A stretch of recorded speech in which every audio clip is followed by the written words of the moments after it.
ಎಲ್ಲರೂ ಜೋರಾದ ಚಪ್ಪಾಳೆಯೊಂದಿಗೆ ಅವರ ಕೃತಿ ಕನ್ನಡ ನಾಡಿನಾದ್ಯಂತ ಬೇರೆ ಭಾಷೆ ಬಾರಿಸಲಂತೇಳಿ ಜೋರಾದ ಚಪ್ಪಾಳೆಯೊಂದಿಗೆ ಈ ಕೃತಿಯನ್ನು ಉದ್ಘಾಟಿಸಿ.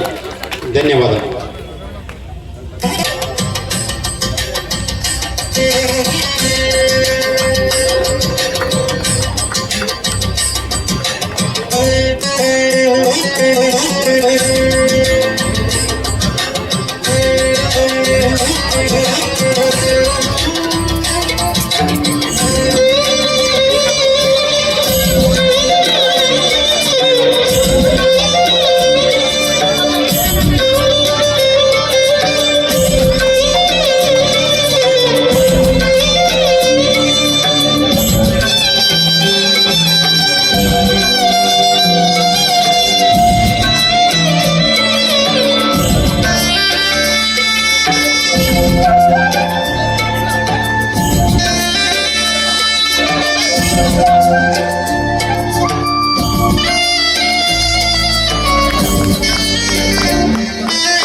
ಈ ಪುಸ್ತಕದ ಉದ್ಘಾಟನೆಯಾಗಿದೆ. ಈಗಾಗಲೇ ಕೇವಲ ಕೆಲವೇ ಕ್ಷಣದಲ್ಲಿ ನಾಟಕ ಅಭಿನಯಿಸುವರು. ಅದಕ್ಕಿಂತ ಮೊದಲು ಈ ನಾಟಕದ ಲೇಖಕರಾದಂಥ ಪರೀಶ್ ಚೆಂಡಿಕರ್ ಅವರಿಗೆ ಹಾರ್ದಿಕ ಸ್ವಾಗತ ಕೋರುತ್ತಾ ಅವರಿಗೊಂದು ಸನ್ಮಾನ ಕಾರ್ಯಕ್ರಮ. ದಯವಿಟ್ಟು ತಾವೆಲ್ಲರೂ ಚಪ್ಪಾಳೆಯೊಂದಿಗೆ ಅವರನ್ನು ಬರಮಾಡಿಕೊಳ್ಳಬೇಕಾಗಿ ನಮ್ಮ ವಿನಂತಿ.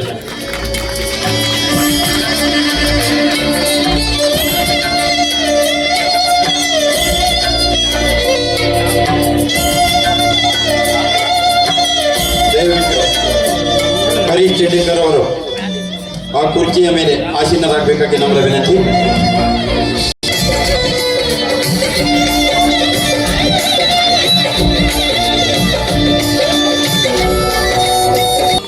ಮಾಡ್ತಾ ಇರೋದು ಉತ್ತರ ಕನ್ನಡ ಜಿಲ್ಲಾ ಅಂಬಿಗೆ ಸಮಾಜದ ಅಭಿವೃದ್ಧಿ ಸಂಘದ ಅಧ್ಯಕ್ಷರಾದ ದೇವರಾಜ್ ಸಾಹೇಬ್ರವರು 9 ಹಳ್ಳಿಯ ಪರವಾಗಿ ಇವರಿಗೆ ಈ ಶಾಲು ಹೊದಿಸಿ ಸನ್ಮಾನಿಸಿದ್ದಾರೆ. ತಾವೆಲ್ಲರೂ ಜೋರಾದ ಚಪ್ಪಾಳೆಯೊಂದಿಗೆ ಇವರಿಗೆ ಆಶೀರ್ವದಿಸಬೇಕಾಗಿ ತಮ್ಮಲ್ಲಿ ನಮ್ಮ ವಿನಂತಿ.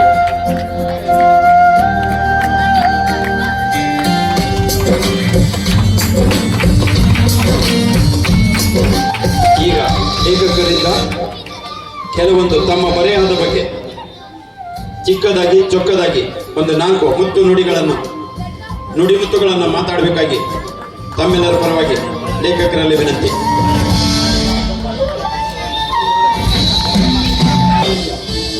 ಅಧ್ಯಕ್ಷರಾದ ದೇವರಾಜ್ ಸೈನ್ ರವರಿಂದ ಹಾಗೂ ಶ್ರೀಪಾದ್ ಕೊಬ್ರೇಕರ್ ಇವರಿಂದ ಪರೀಶ್ ಚೆಂಡಿಕರ್ ಅವರಿಗೆ ಅಭಿಮಾನ ಪೂರ್ವಕವಾಗಿ 9 ಹಳ್ಳಿಯಿಂದ ಈ ಸನ್ಮಾನ.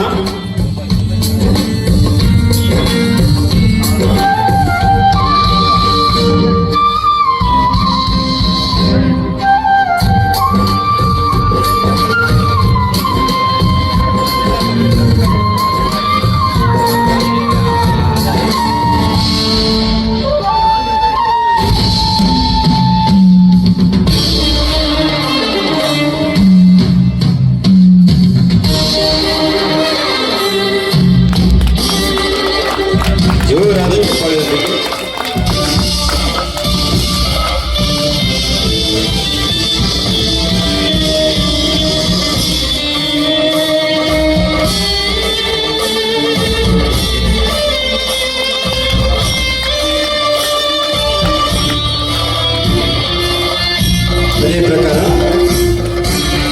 ದೇವರಾಜ್ ಸೈಲ್ ರವರು ಈ ಲೇಖಕರ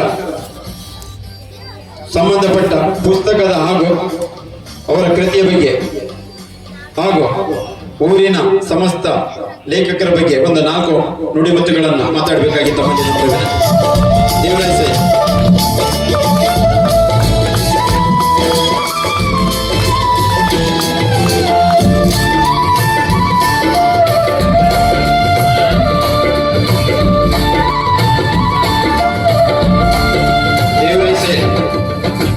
ಒಂದು 4 ನುಡಿಮುತ್ತುಗಳನ್ನು ಮಾತಾಡಬೇಕಾಗಿ ಹುಡುಗ ಮಾಡ್ತಾರೆ ಹುಡುಗರು ವೇದಿಕೆ ಮೇಲೆ ಉಳಿದಂಥ ಎಲ್ಲ ಗಣ್ಯ ವ್ಯಕ್ತಿಗಳು ಹಾಗೂ ನಮ್ಮ 9 ಮಣಿಯ ಉಪಾಧ್ಯಕ್ಷರ ಸಿಬ್ಬಂದವರು ಹಾಗೂ ಎಲ್ಲ ಗ್ರಾಮ ಪಂಚಾಯತಿ ಮೆಂಬರ್, ಊರಿನ ಉದಾಮ್ ಕೋಲ್ಕಾರ್ ಪಡ್ದಾರ್ ಹಾಗೂ ನಮ್ಮ ಇದ್ರ ಮಧ್ಯೆ ಬಹಳಷ್ಟು ವರ್ಷದಲ್ಲಿ ಈ ನಾಟಕವನ್ನು ವಿಶ್ವನಾಥ್ ಡಿ ಅಂಬಿರಾಜ್ ಅವರನ್ನು 3 ನಾಟಕ ಬರೆದಿದ್ದರು. ಒಂದು ಕನ್ನಡ, ಕೊಂಕಣಿ, ಮರಾಠಿ. ಅದರ ನಂತರ ಧ್ರುವ ತದಡಿಕರ್ ಅವರು 2 ನಾಟಕ ಬರೆದಿದ್ದರು. ಅದರ ನಂತರ ನಮ್ಮ ಶ್ರೀಧರ್ ಸೈಲ್ ಅವರೊಂದು ಬರೆದಿದ್ದರು. ಆಮೇಲೆ ನಮ್ಮ ಮಿಥುನ್ ನೆತ್ಕುನ್ ಬಾಗ್ ಸೈಲ್. ಈಗ ನಮ್ಮ ಈ 26ನೇ ಸಾಲದಲ್ಲಿ ಪರೇಶ್ ಚಂಡೇಕರ್ ಇವರನ್ನು ಬಹಳಷ್ಟು ನಾಟಕದಲ್ಲಿ ಪಾಠ ಮಾಡಿ ಇದೇ ಊರಿನಲ್ಲಿ ಒಂದು ನಾಟಕ ಬರೆದಿದ್ದಾರೆ. ಆ ನಾಟಕದಲ್ಲಿ ಏನಾದರೂ ತಪ್ಪು ಮಾಪಾದರೆ ಮಾಫ್ ಮಾಡಬೇಕಾಗ್ತದೆ, ಆದರೆ ಅದರಲ್ಲಿ ಏನಾದರೂ ಇದಾಗ್ತದೆ. ಮತ್ತೆ ಆ ನಾಟಕ ಹೆಸರು ದೇವರಂತ ಮಗ. ನೋಡಿ, ದೇವರಂತ ಮಗ ಎಷ್ಟು ಚೆನ್ನಾಗದೆ. ಈ ನಾಟಕವನ್ನು ಸ್ಟಾರ್ಟ್ ಆಗೋದು ಲಾಸ್ಟ್ ತನಕ ನೋಡಿ ಎಲ್ಲರನ್ನು ಖುಷಿ ಪಡಬೇಕು ಹೇಳ್ತಾ ನನ್ನ ಮಾತನ್ನು ಮುಗಿಸ್ತಾನೆ. ಅದೇ ಪ್ರಕಾರ ನಾಟಕದ ಕರ್ತರಾದಂಥ ಪರೇಶ್ ಚಂಡೇಕರ್ ಅವರು ತಮ್ಮ ಅನಿಸಿಕೆಯನ್ನ ನಾನು ಜನರ ಮುಂದೆ ಮಾತಾಡಬೇಕಾಗಿ ತಮ್ಮಲ್ಲಿ ನಮ್ರ ವಿನಂತಿ. ಎಲ್ಲರಿಗೂ ನಮಸ್ಕಾರ. ಹಾಗೆ ವೇದಿಕೆ ಮೇಲೆ ಕುಳಿತಂತಹ ಗಣ್ಯ ವ್ಯಕ್ತಿಗಳಾದ ಎಲ್ಲರಿಗೂ ನನ್ನ ನಮಸ್ಕಾರಗಳು.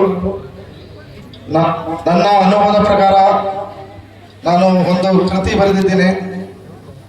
ಆ ಕೃತಿ ಇವತ್ತು ಬಿಡುಗಡೆ ಆಗ್ತಿದೆ. ಬಿಡುಗಡೆ ಆದ ಕೃತಿಯನ್ನು ನೀವು ದಯವಿಟ್ಟು ಎಲ್ಲರೂ ವೀಕ್ಷಿಸಿ ಕೊನೆಯವರೆಗೂ ಈ ನಾಟಕವನ್ನು ನೋಡ್ಬೇಕಂತ ನಿಮ್ಮಲ್ಲಿ ಕೇಳ್ಕೊಳ್ತಾ ಇದ್ದೇನೆ. ಅದೇ ತರ ಈ ಒಂದು ನಾಟಕದ ಹೆಸರು ದೇವರಂತ ಮಗ, ಅರ್ಥಾತ್ ಅಂಧಕಾರದ ಬಾಳಲ್ಲಿ ಬೆಳಗಾಗಿ ಬಂದ ಅದೃಷ್ಟ ದೇವತೆ. ಹಾಗೆ ನಾನು ಈ ಕೃತಿಯಲ್ಲಿ ಬರವಣಿಗೆ ಮಾಡುವಾಗ ಬರೆದಿರುವ ಏನಾದರೂ ಒಂದು ತಪ್ಪುಗಳಿದ್ದರೆ ನೀವು ಕ್ಷಮಿಸಬೇಕಂತ ನಿಮ್ಮಲ್ಲಿ ಕೇಳ್ಕೊಳ್ತಾ ಇದ್ದೇನೆ. ಈ ಕೃತಿಯ ಒಂದು ಸಂದೇಶ ಅಂದ್ರೆ, ಯಾವುದೇ ಒಂದು ಕೆಲಸ ಆಗಲಿ ನಾವು ಚಿಕ್ಕದಾಗಿ ಯಾವತ್ತೂ ತಿಳಿಬಾರ್ದು. ಯಾವುದೇ ಕೆಲಸ ಆಗಲಿ ಅದನ್ನು ಅನುಸರಿಸಿ ಯಾವುದೇ ಸಿಚುವೇಶನ್ದಲ್ಲಿ ಯಾವುದೇ ಸಂದರ್ಭದಲ್ಲಿ ನಾವು ಅದನ್ನು ಅರ್ಥ ಮಾಡಿಕೊಂಡು ಆ ಕೆಲಸ ಮಾಡುವವನಿಗೆ ಅರ್ಥ ಮಾಡಿಕೊಂಡು ಮುಂದೆ ಹೋಗುವುದು ಅಂತ ಈ ಕೃತಿಯ ಒಂದು ಉದ್ದೇಶ ಆಗಿದೆ. ದೇವರಂತ ಮಗ, ಆ ಮಗ ಹೇಗೆ ದೇವರಂತ ಹಾಗೆ ಅನ್ಸ್ಕೊಂಡ, ಹಾಗೆ ಅವನ ಬಾಳಲ್ಲಿ ಆದದಾದ್ರೆ ಏನು, ಕೊನೆಗೆ ಅವನ ಬಾಳಲ್ಲಿ ಅಂಧಕಾರದ ಬಾಳಲ್ಲಿ ಬೆಳಕಾಗಿ ಬಂದ ಅದೃಷ್ಟ ದೇವತೆ ಯಾರು ಏನು ಅನ್ನೋದನ್ನ ನೀವು ಈ ನಾಟಕದಲ್ಲಿ ನೋಡ್ಬೋದು. ಯಾವುದೇ ಕೆಲಸ ಆಗಲಿ, ಮೀನುಗಾರರ ಕೆಲಸ ಆಗಲಿ, ಯಾವುದೇ ಒಂದು ಕೆಲಸ ಆಗಲಿ ಯಾವತ್ತು ಚಿಕ್ಕದಾಗಿ ತಿಳಿಬಾರ್ದು ಅಂತ ನಾನು ಈ ಕೃತಿಯಲ್ಲಿ ಬರೆದಿದ್ದೇನೆ. ಇಷ್ಟು ಹೇಳಿ ನನ್ನ ಮಾತನ್ನು ಮುಗಿಸ್ತೇನೆ. ದಯವಿಟ್ಟು ಎಲ್ಲರೂ ನಾಟಕ ನೋಡಿ ಕೊನೆಯವರೆಗೂ ನಿಮಗೆ ಈ ನಾಟಕದ ಪೂರ್ತಿ ಸ್ಟೋರಿ ಗೊತ್ತಾಗೋದು ಕೊನೆಯವ್ರು ನೋಡಿದ್ರೆ. ದಯವಿಟ್ಟು ಅದನ್ನ ನಿಮ್ಮ ಹತ್ರ ಕೇಳ್ಕೊಳ್ತಾ ಇದ್ದೀನಿ. ಧನ್ಯವಾದಗಳು.